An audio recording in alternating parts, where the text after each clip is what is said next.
Hello, hello. I hope everyone else was enjoying that rendition of Tiny Dancer like I was. Thank you so much for joining today's webinar. Today, we are going to be talking about how to create and use mobile surveys without a market research background. And before we start, I just want to do a couple of housekeeping notes for everyone. If you have anything to ask us about the topics that are covered today, please submit your questions in the open-ended Q&A field in Zoom. You should be able to see that Q&A button in the center at the bottom of your screen. It just says Q&A.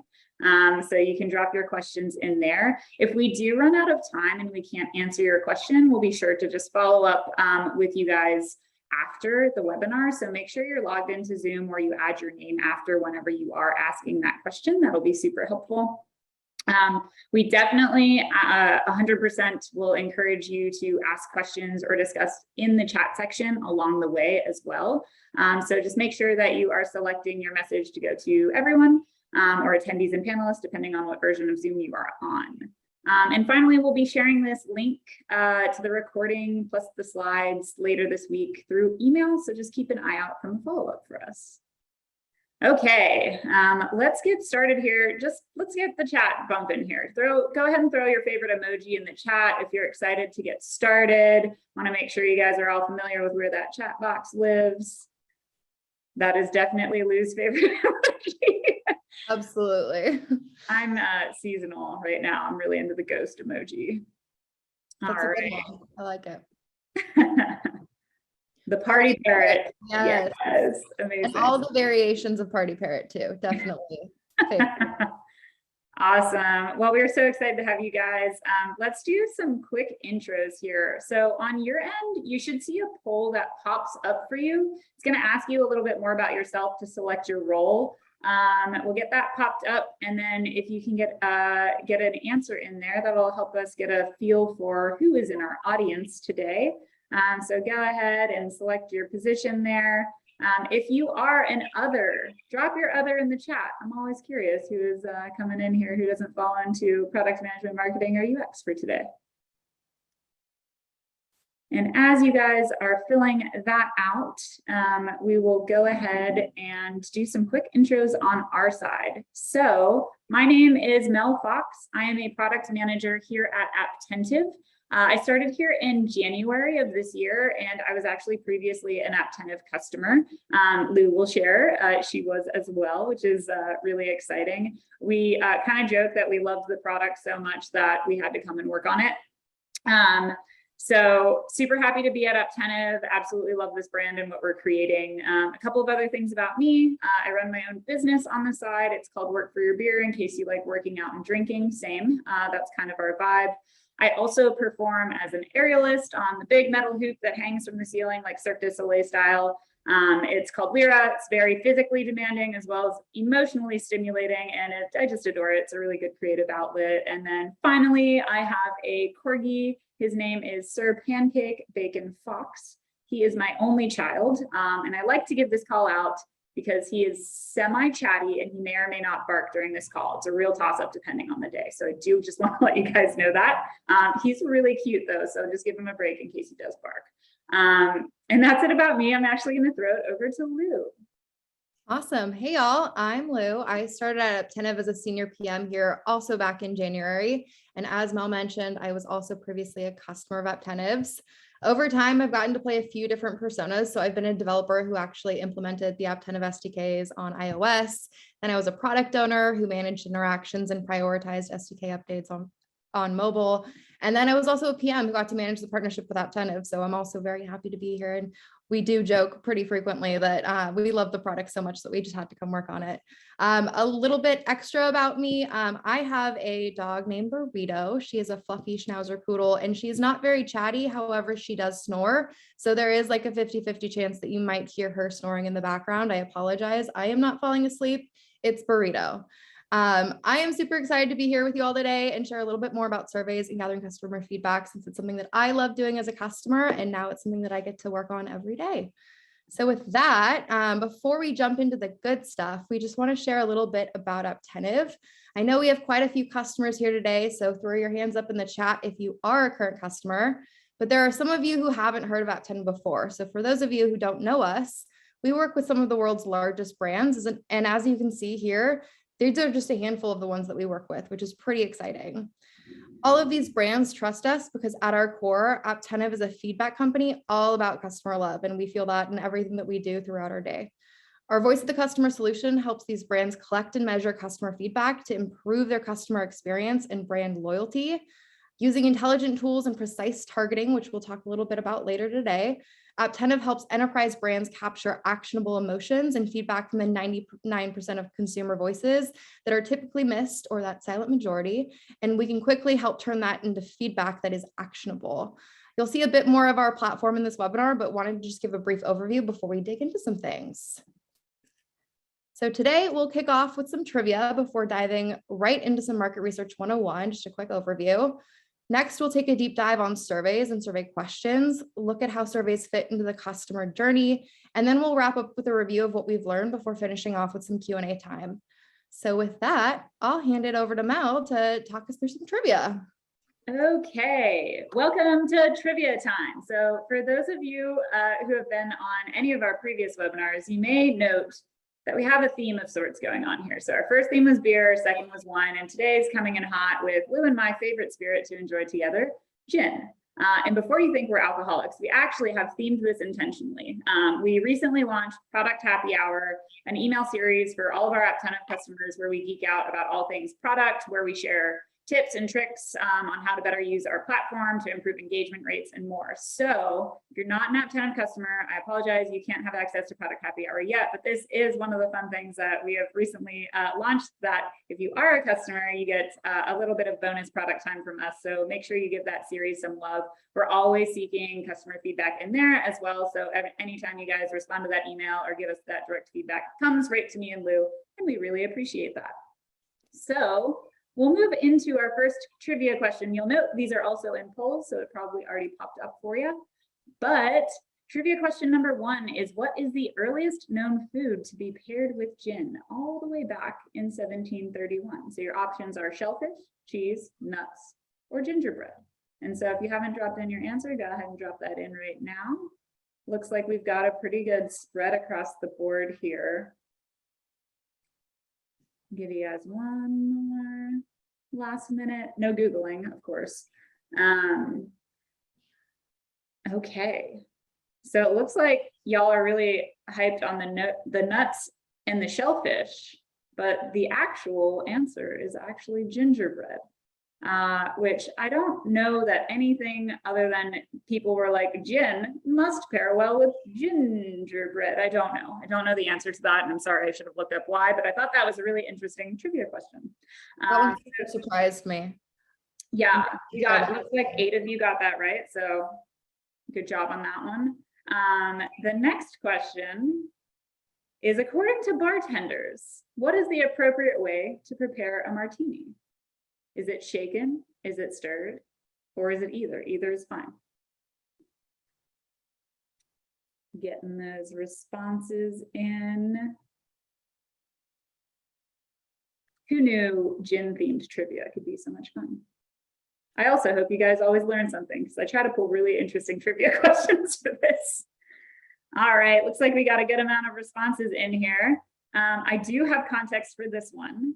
So even though James Bond's famous shaken not stirred line is probably the most memorable martini quote in the world, the majority of bartenders actually disagree, and they would recommend a stirred martini instead, because shaking prompts too much dilution. So bartenders are like, no, this needs to be boozier, and James Bond is like, just cool it a little bit. So it does look like we had 39% of folks say stirred. Tricked a couple of you guys though, James Bond, I'm telling you. Thank you for playing along with us on trivia. It's one of my favorite sections. I don't know. It's fun for me, and I hope it's fun for you. But that brings us into jumping into market research 101. So let's level set. Why are we here again? Oh, one other fact. Again, if you've attended our webinars, you might note we like to do themed GIFs throughout, and I am GIF versus GIF.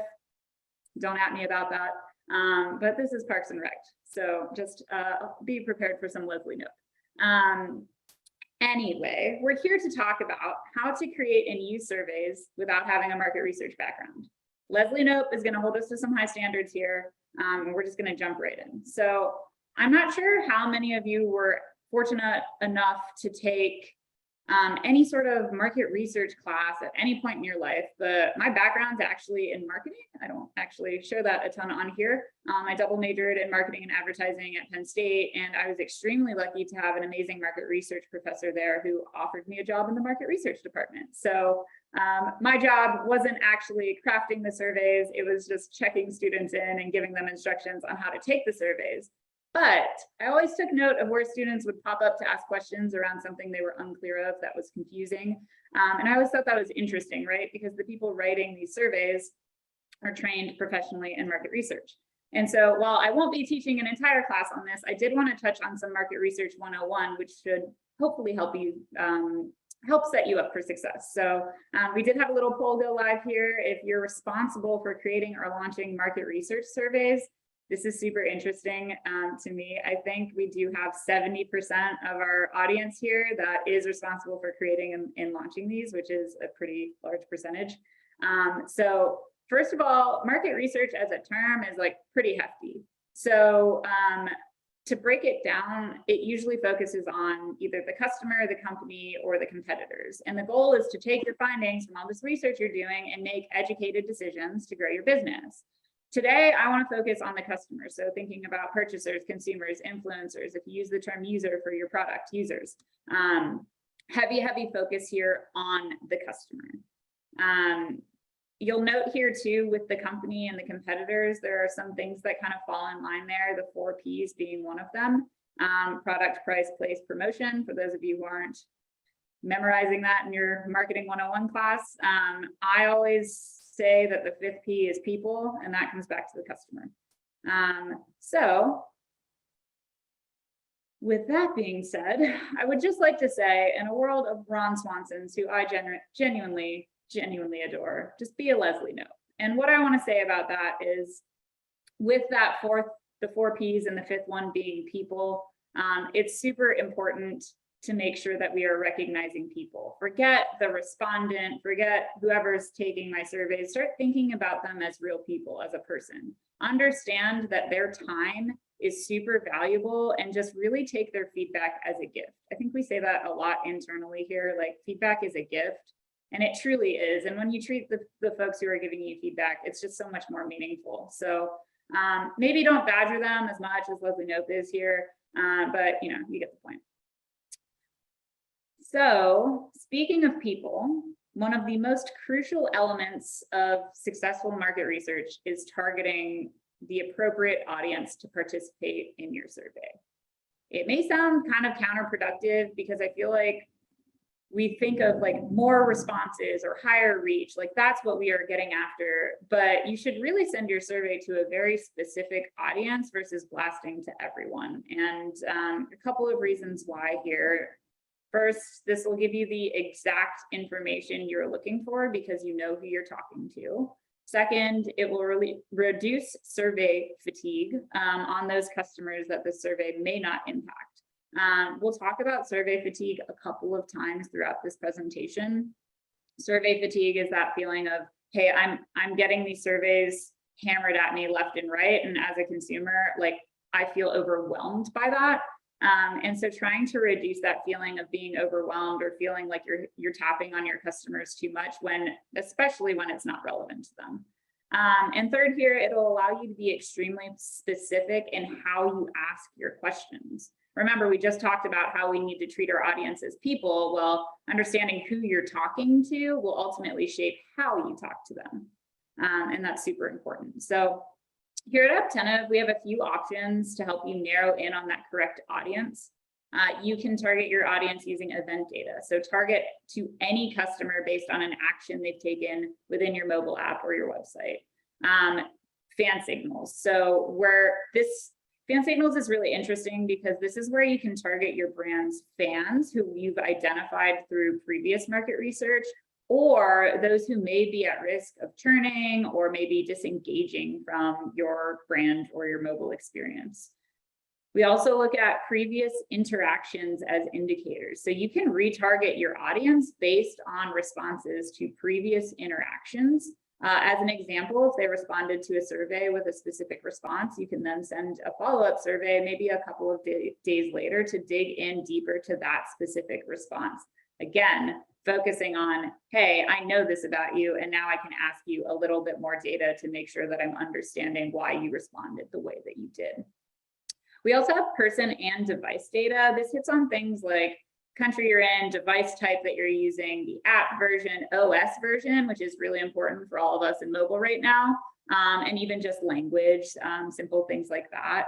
And then finally, we have custom data. So this can be device data or person data, but this is where things get pretty flexible based on the data that you're able to gather from your customer base. So an example of custom data would be things like, what type of subscription plan is this audience member on? What type of purchase have they made, or how much have they spent in the last year, or even the location of their last purchase? Items that are like really meaningful to you as you're trying to target and dig into where you can make the experience better.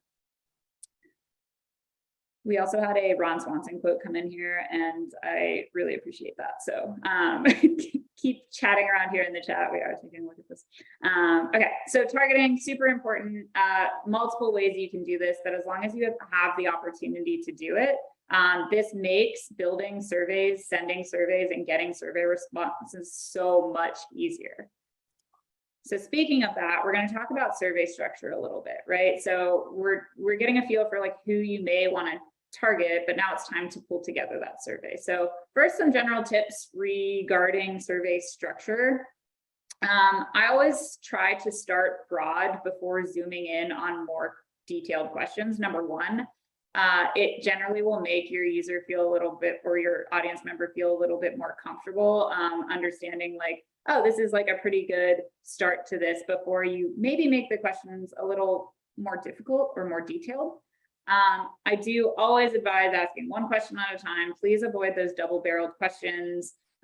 This is super important as you're beginning to write out specific survey questions, but just think of it like, is this one question, does this make sense in the flow?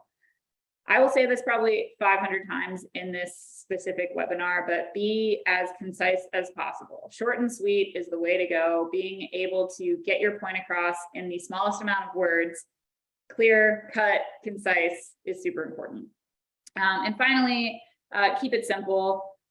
You can start by structuring your survey to include a primary question and a follow-up question.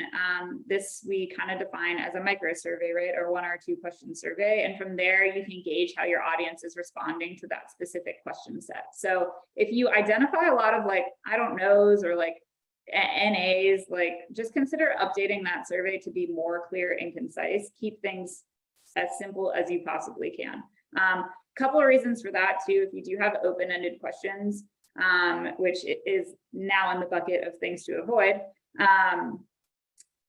it makes it a lot more difficult for you to sift through your answers. And I know you guys have all taken a survey before where you're like, come on, I don't want to write out a response for every single answer. Like, where's my multiple choice, you know? So those questions, especially when those questions are required, that can become a really, really big pet peeve for people and cause them to cancel or exit the survey. So again, just taking it back to that micro survey, like one follow-up question should be enough to get the details you need to make that next decision. And if you have one open-ended question, one multiple choice, you're gonna just hit the right sweet spot there. And then just avoid making things too vague, especially if you're targeting your audience appropriately. Each question should be extremely intentional, and having questions that surface any vague results will not only reduce the quality of the data you get, but it also probably have your customer just like, huh? Ooh, we have a question around fan signals, and I'm going to hold that until the very end, if that is okay, because that is a fun one to dig into. So I'm noting that in the Q&A for the end. Okay, perfect. Great. Okay, so hitting on survey structure there, let's just continue down this rabbit hole slightly. We have a couple of tips here that we've written out for creating or writing great surveys. So first of all, before all of this even starts, you really have to define the survey's purpose, right? What's the objective of this survey? What are you going to learn from these results? What actions are you willing to take once you receive data? Defining that out of the gate is going to help you shape your questions. It's also going to help that survey flow a lot more intentionally, right? It's a crucial step, honestly, before you even begin formatting anything. You just have to understand where you're going.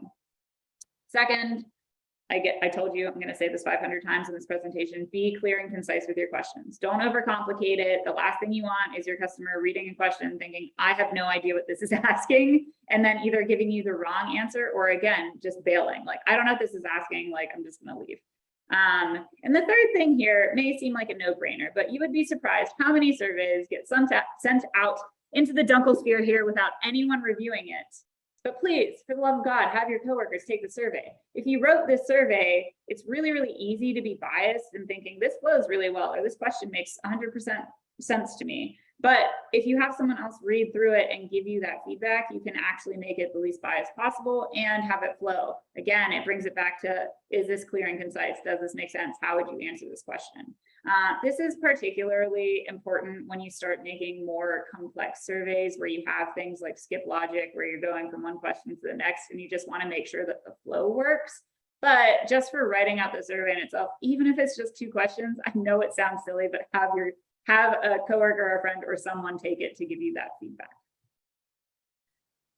All right. So let's hit a little bit more on survey questions. I'm going to turn Alexa off so she does not talk back to me. How to write a good survey question. Again, questions should be short and clear. Including an other option to get additional qualitative information is really, really helpful, as long as you're not doing it for expecting everyone to hit other for every single question, right? You want to make sure that you're identifying, if this is a multiple choice question, the 4 or 5 most prominent answers you're expecting to get, and that other option is really just there for supplemental data. But that supplemental data can be really, really, really important. And then sometimes I think it's really valuable to make sure you're including a prefer not to answer option, especially if the question is sensitive in any manner, or if it's one of those questions where people just like, they may not know the answer. I think that that's valuable to have, so you get people to a survey completion rate instead of just completely bailing on the survey. Things to avoid. Leading questions. Again, removing any possible bias. This, again, as you're having someone else read through this, it's important for them to call out like, hey, you're making an assumption here, which is this next thing. Be sure that the question you're asking likely relates to your target audience. You're not making assumptions not only about the question you're asking, but about your audience in general. A good example of this is always, how long have you owned your house? That's making an assumption that whoever you're talking to is a homeowner. They might not be a homeowner unless you're targeting specifically homeowners through the data that you have. So I think that's just a really simple example, but it makes sense. And then as far as absolutes, using the term always or never with yes or no questions can become really blurry, because it's like, not always, but like 99% of the time. So then they end up answering no. There's really good ways to use scales for questions like this, where you can have, always, never with the in-betweens of rare, like sometimes never, sometimes whatever your scale is going to be here. There's a variety of scales you can use. But making sure you're defining what that scale means as well. Always and never, those are absolute. But if you say sometimes, is sometimes like once a week, once a month, once a year. Just make sure you're really, really clear in defining that, especially if you're going to be using things around always, never with a scale in between. All right. And remember, we talked about survey fatigue a little bit here. I always like to touch on tips for reducing this. So if you've been in any of our previous webinars, you've probably seen this slide. I think it's an important slide. So we talk about getting surveys set up, structuring surveys, writing the survey questions. One of the items here that I like to hit on is actually intentionally planning your surveys out, because when you do this, you know your cadence of surveys that are hitting your audience. You know, hey, this month I'm hitting on this specific topic. Next month, I'm hitting on a different one. Doesn't have to be monthly. It can be weekly if your audience is willing to give that feedback. But whatever you do, plan it out as if you would plan anything else out. Get it on the calendar, understand your cadence, and make sure that you're not hitting specific audience members too many times. Second here is mastering that micro survey. Start practicing on that. You really should start dabbling, especially in a mobile environment, with 1 or 2 question surveys. And the good thing is, as you get responses and answers to those 1 or 2 questions, you can always go and dig deeper after. You can always go and use those responses and target that specific audience who answered whatever it was, a different thing. So you're not asking someone 10 questions and interrupting, time in their day, when it's much more likely that 1 or 2 questions is going to have a better experience for your customer. And then finally, targeting really, really, really does matter. Eliminating excess touch points, again, like making sure that you're reducing that survey fatigue and hitting the right people at the right time, is extraordinarily important, and having the tools to be able to do that is super, super effective. So kind of just wanted to hit a lot at you in this section. I know market research is kind of an intimidating topic, but hopefully that's helpful. I'm going to throw it over to Lou here to dig in a little bit deeper. Awesome. Okay, so to kick it off with surveys, creating surveys to get the right information at the right time from your customers can be super daunting, but we do have some really great tools to kind of bypass the survey scaries and help you hear directly from your audience. So even if you feel like an Andy, we've got your back. To kick it off with the ultimate micro survey, the Apptentive Love Dialog is a unique way to engage with your customer emotion in the moment. So the dialogue helps you understand how customers feel about your app by asking the simple question, do you love our company? If customers don't express satisfaction and answer no, you have the opportunity to gain valuable feedback on the sentiment by following up to ask why. And then maintaining a steady cadence of presenting the love dialogue helps you keep a constant pulse of your customer sentiment, while also measuring the success of your actions that you take by delivering on the customer feedback you get from the surveys. Today, we recommend that when a user responds no to the love dialogue, you follow up with a brief survey to capture why, so that you can understand the action and their feedback, and then convert the customers that are no respondents into customers that love your application and are future yes responders. That also helps track with fan signals. So when you respond yes or no, we turn that into a fan signal so we can understand those customers that are a risk versus those who are a promoter or a fan of your application.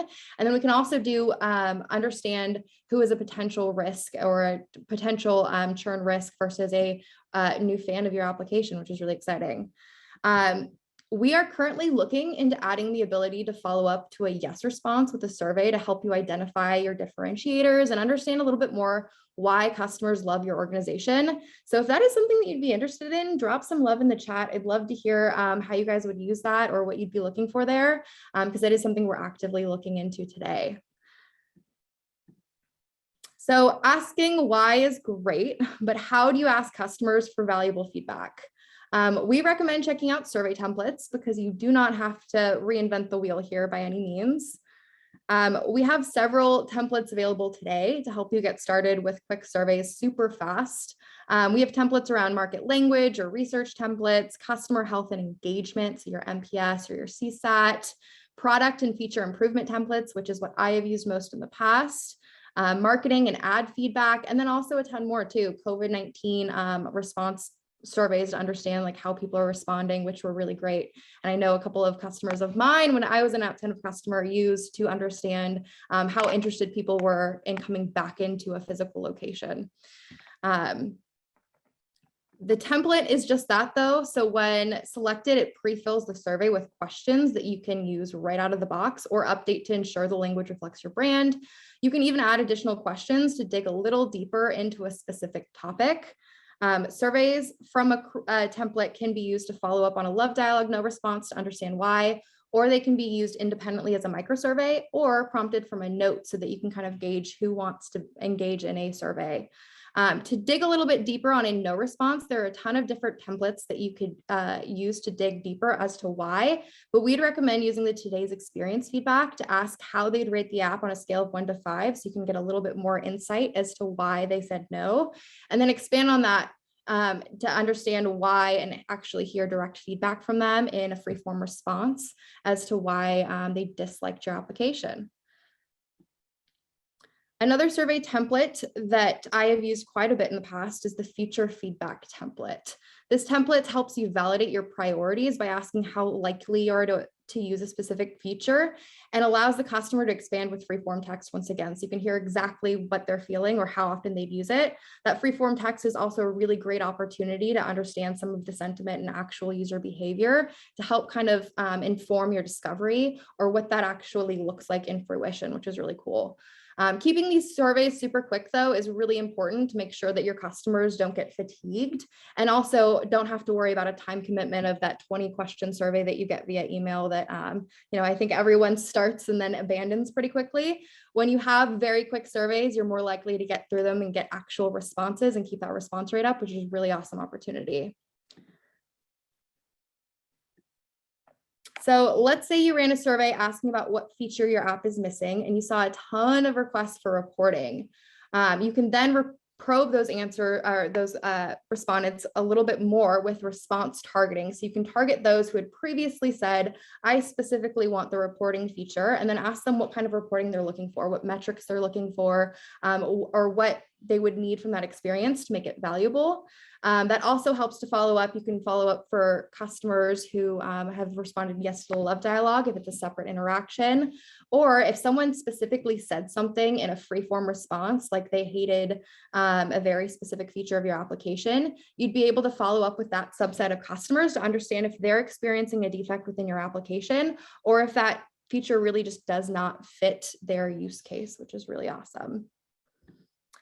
And with that, I'll pass it back over to Mel to talk about the customer journey.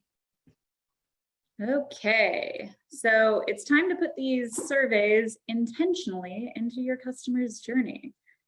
For those of you who have heard the term customer journey, but aren't necessarily sure what the heck that means, we're just going to break that down for you really quickly here. In traditional marketing, there is a funnel vision that a customer goes from A to B to C and eventually will end up at the very bottom of the funnel after their purchase, and they become a loyal fan forever. That really, however, is not the reality today.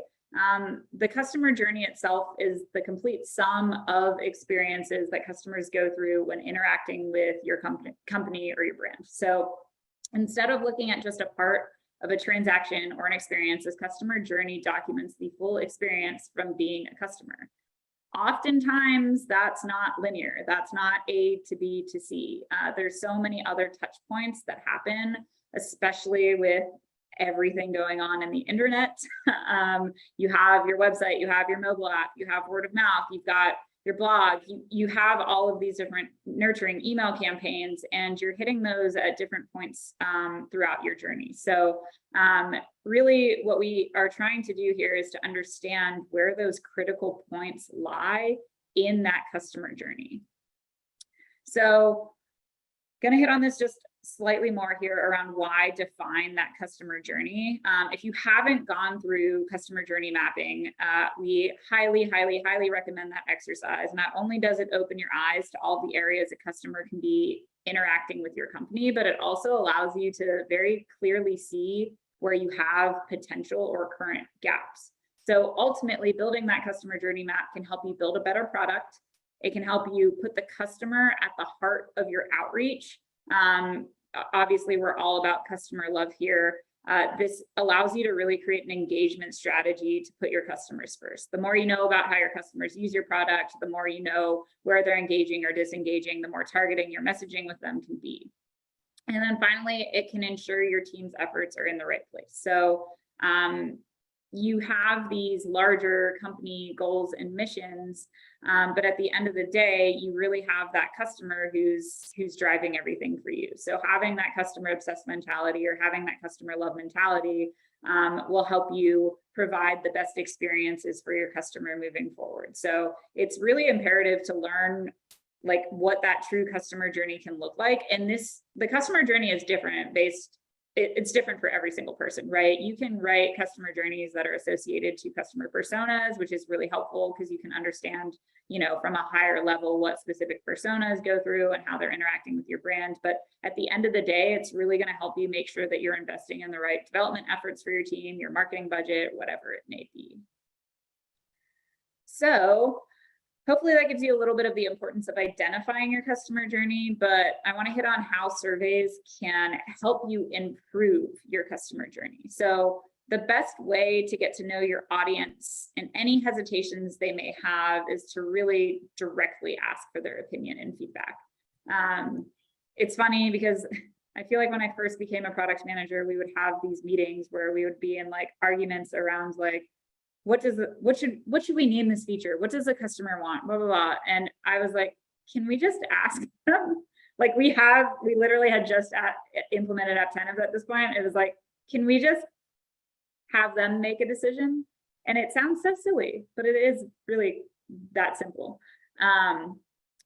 Surveying your audience in that way is really just the way to gather quick feedback in bulk. It allows you to validate your decisions or quickly pivot to match what your customer is asking for. And that ultimately allows you to make data-driven decisions that can then be tested and implemented. Data-driven decision-making is extremely important when you have so many customers in your database who are interacting with your brand and your product all the time. So by tying these surveys into your customer journey, you can start to identify these areas of friction to focus on, really allowing that customer journey to be as seamless as it possibly can be. So that brings us into when you should gather your feedback. Timing is critical. So if you're looking to gather feedback about a specific experience, if you have to trigger the survey at a very specific moment, you're capturing that emotion, that feeling, that experience with your brand at the very specific time. And that is extremely critical. We use events for that here at Apptentive, where we allow you to serve up a survey after a specific event happens. So an example there would be after a customer completes a purchase, right? You might think, hey, I'm not sure if our purchase process is perfect right now. You also don't want to interrupt them while they're going through the purchase process, right? So either if they get to a purchase, great, that's a great place to serve up a survey for them. If they abandon their cart, also a great place to say like, hey, like, where did we lose you? What happened? There's also a variety of other analytics tools that you can use here to kind of cross-validate what you're hearing from your customers and what you're seeing from the interactions. But it's just so important to make sure that you're timing things appropriately so you're not interrupting that experience, but also gathering that feedback almost immediately. It's important to identify what those key moments are in your customer journey. So where do you currently see a drop off in your engagement? Where are you seeing bounces, or where do you suspect that there's some friction in that journey? Make sure that you're tracking those gaps and find a way to tap into your customers' minds in those specific moments. Again, hey, we think that there might be an area of friction post-purchase, let's say. Getting people to check tracking information, just spitballing here, right?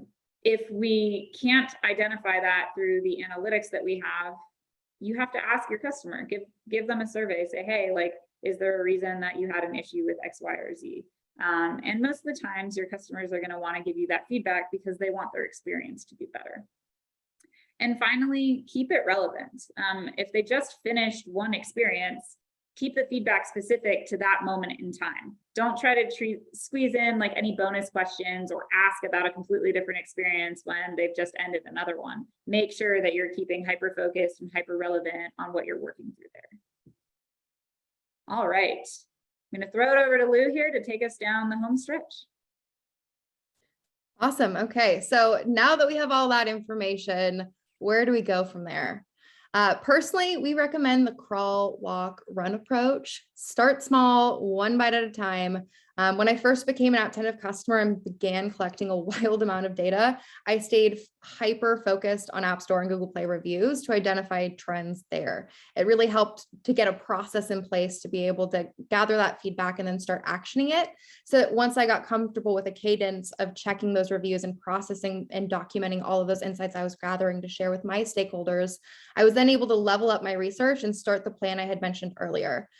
This is when things start to get tricky though. When you have tons of customer feedback coming in, categorizing that feedback becomes extremely important. But fortunately, the Apptentive Insights dashboard did a lot of that for me. And I was able to tag comments coming in to highlight what feature they were referencing, sort through all of that feedback by sentiment to understand general areas for specific features, and then so on.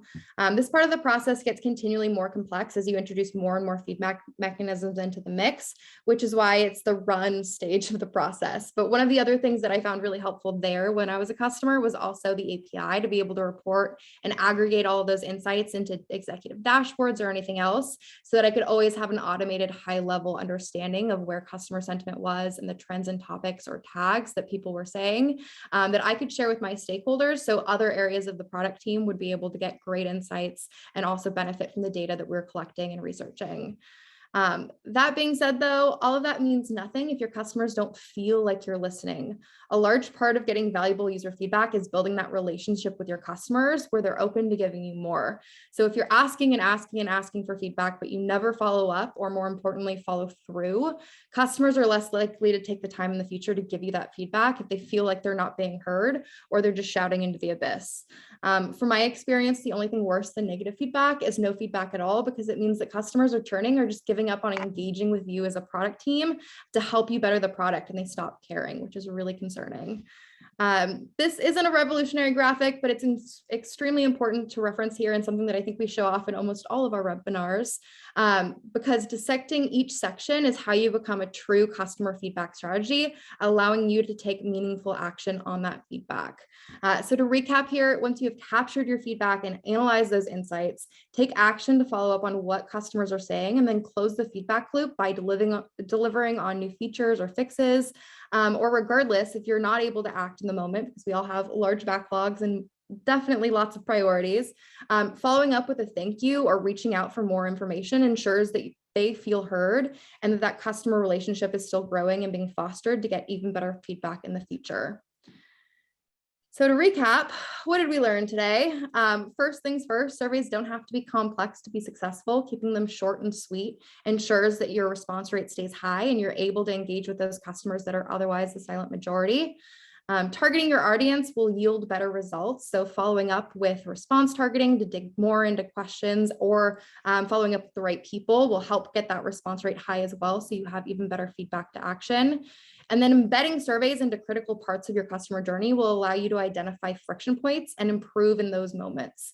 One of the things that I did as a customer was actually take into account the survey and feedback cycle as part of the design process, so that we were able to account for what that would look like within the customer journey or onboarding of a new feature, so that we could understand exactly where we were going to target those surveys, so that we knew where to set up custom events for targeting, but also so we knew what that journey would look like and where to best engage with customers for that feedback. So what's next? If you're a current customer, reach out to your CSM, make sure to subscribe to our product happy hour email that goes out every Thursday. And if you're not a customer, choose your own adventure. You can schedule a demo, start a free trial, or download the ebook to learn a little bit more about us. With that, I believe it's time for Q&A. Okay, where do we want to start? Looks like we have quite a few questions coming through. So if you have any other questions, feel free to drop them in. We had one question came in that says, are we able to track which users responded? I think this is a great question.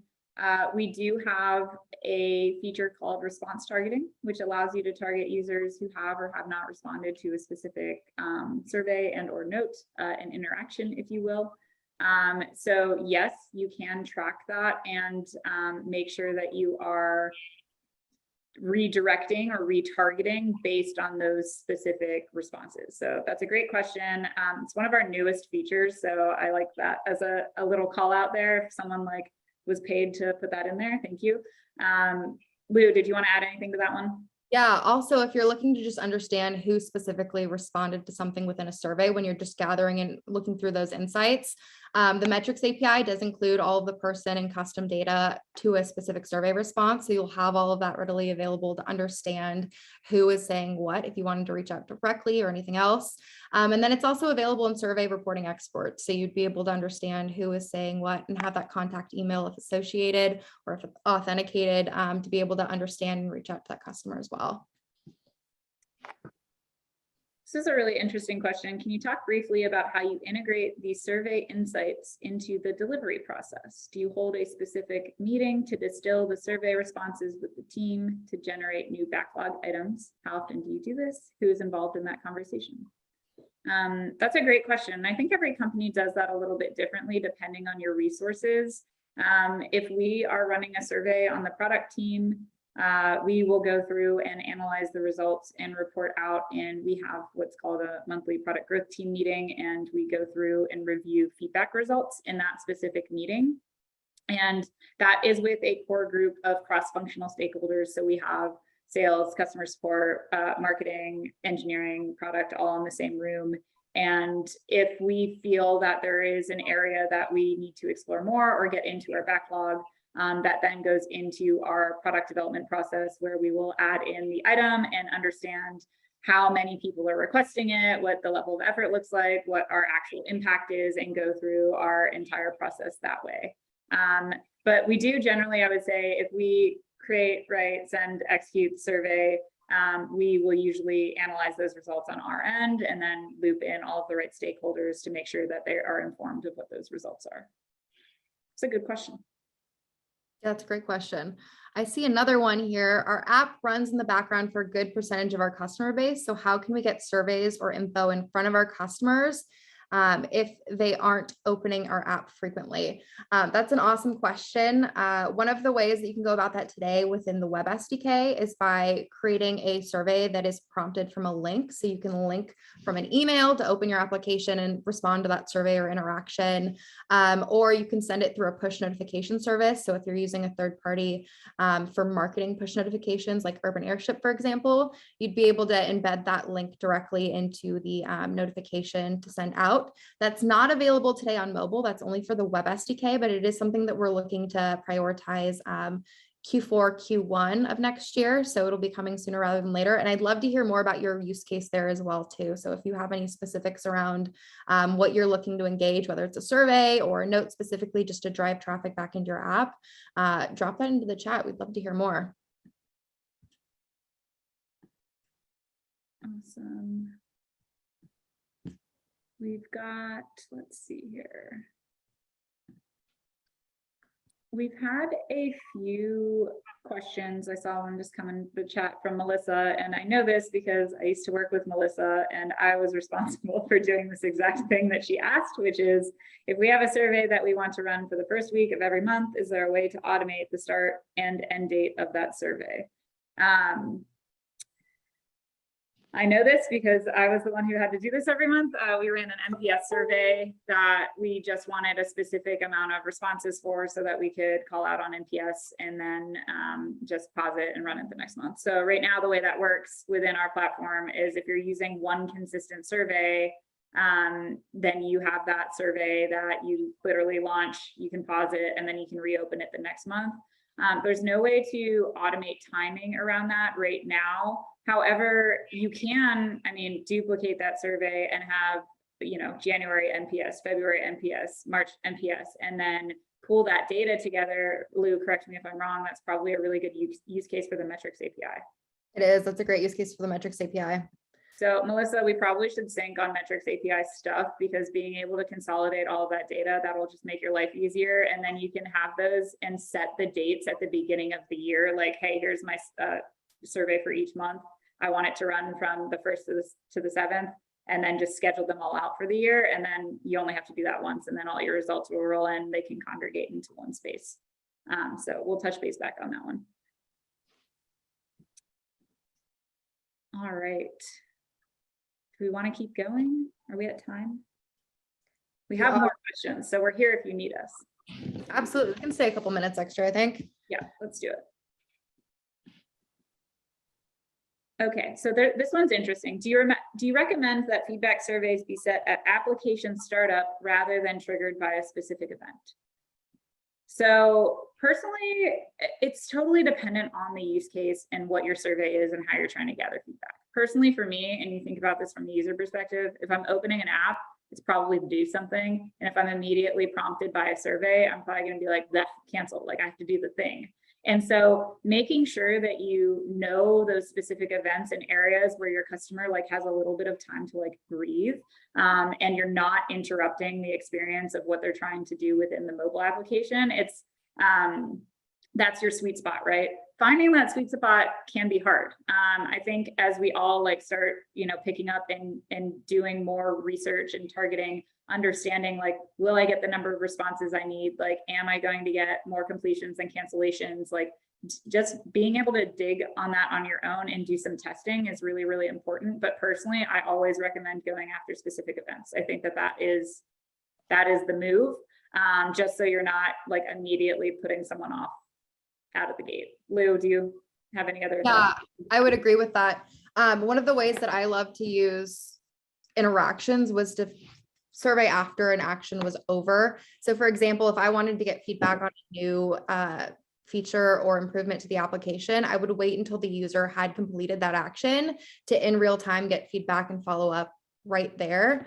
One of the other ways we targeted was doing it after login, but after visiting the navigation menu a specific number of times. And that way they're still coming into the app and we can capture, at a down point between actions, and target for more specific, more brand centric and less feature specific survey feedback as well. One of the good use cases for targeting right away when they open the application would be if you were using a note for like a system alert or some sort of messaging. So if you wanted to communicate something to your users, like an update on availability or anything else, that would be a good one to prompt immediately and almost use it like a system alert. Yeah, that is a very common use case. Would say 100% yes to using notes that way, probably no for surveys. We also got a gentle reminder to discuss fan signals, and Lou, I know you scraped on it, but I'm going to throw that one to you so you can deep dive there. Yeah, awesome. So fan signals are a kind of a measure of emotional data over time.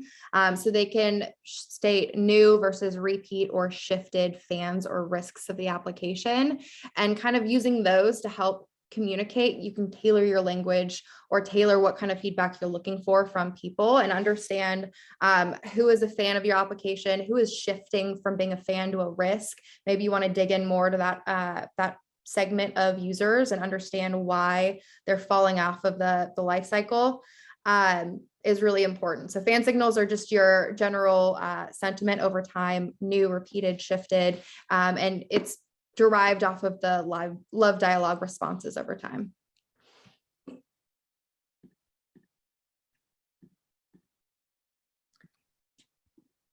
We also had one come in that says, for anyone just starting with a survey strategy, can you share key talking points you've used to convince key stakeholders that they need to allocate funding for developing a survey strategy? I think a survey strategy is a part of a larger initiative. If you need a survey strategy, it's probably because you're looking for a customer-centric way of doing business, and understanding how to make your product better because your customers have things to say, right? So the way I did this when I was first starting out and using Apptentive, the way I like rallied for Apptentive funding, there were two things. One, the mobile application that we had at the time was a 2.8 star app. We only had about 2,000 reviews on it, and they were all almost all of them negative. I mean, Lou talked about the silent majority. We were getting just pissed off IoT people. And so my pitch for Apptentive in particular was, hey, we have this thing, we called it Project 5 Star. And part of it was, yes, we want to get more app reviews. We want a marketing strategy around app reviews. But we also want to make sure that once we like get into shape from understanding what all of our customer base thinks of us, not just this small percentage of people, we then want to make sure that the entirety of our roadmap creation is driven by what our customers need and how to make that better. And my situation was a little bit unique because we were really pivoting like an old app into a new one that resonated a lot more and aligned more with the business strategy. So a lot of me was saying, hey, we need research on understanding like what this means in our specific business, because we've been something different for so long that like we don't understand how to get there. And so I think a part of it was saying, hey, we need a strategy to make sure that we can like, one, boost our ratings. Two, we need to understand how we keep those ratings boosted. And that only comes with consistent connection with our customers. And then three, it was literally coming up with a market research plan that was like, this year, these are the topics that I want to hit on. These are the results that I'm looking for. And here's how this will help drive our roadmap. And so it's more of just like, it's more than just a survey strategy. It's your overarching like product strategy at that point, and having that customer love, customer obsessed mentality. So that's really where I started. I'm like super happy to hop on a call with whoever asked that to like noodle a little bit more, because you're right, like asking for funding for this, it like can be really hard when you're resource strapped, right? So yeah, I'm happy to chat more on that one, but that was just a little bit of how I went about it. Lou, I don't know if you want to add anything else to that one. Yeah, I think everything you said there was super valid and definitely helpful in getting a strategy together. One of the other ways that I've gone about it is letting the results kind of speak for itself. So instead of looking at an overall survey strategy to kick it off, start really small with a specific feature. And as you roll out that feature, think about the user experience of what it's going to be like to ask for feedback. What feedback are you looking for specifically? And that include that in the product delivery lifecycle of that feature. So once you roll out that first iteration of MVP product to your customers, ask those who use it a couple of questions, quick questions that you had accounted for during the discovery process, and then let those results and that response rate speak for itself, and then deliver on the iterations that customers are asking. And that really helps to see, like, show proven results to stakeholders of this is how you can be successful with surveys. And now that we've taken this little chunk, let's expand it and go bigger with an actual survey and feedback strategy across our entire application and not just a specific area. So that's also a little bit helpful. Awesome. Okay, so I think we are about at time. Definitely appreciate everyone today and all of the really great questions. If we didn't get to your question, we will follow up later on with you via email or anything else. We also have Calendly links as well, so we should probably set one up and share out that if you guys have any follow-up that you'd want to do on this topic, we'd love to hear more and talk a little bit more about it. So we'll get that shared out. And then we thank you all for your time. We really appreciate it. Thank you so much, everyone. Great questions. Yeah, awesome questions. Yeah, this was lovely. Leslie Nope says thank you. She does indeed. Thanks, y'all. Appreciate it.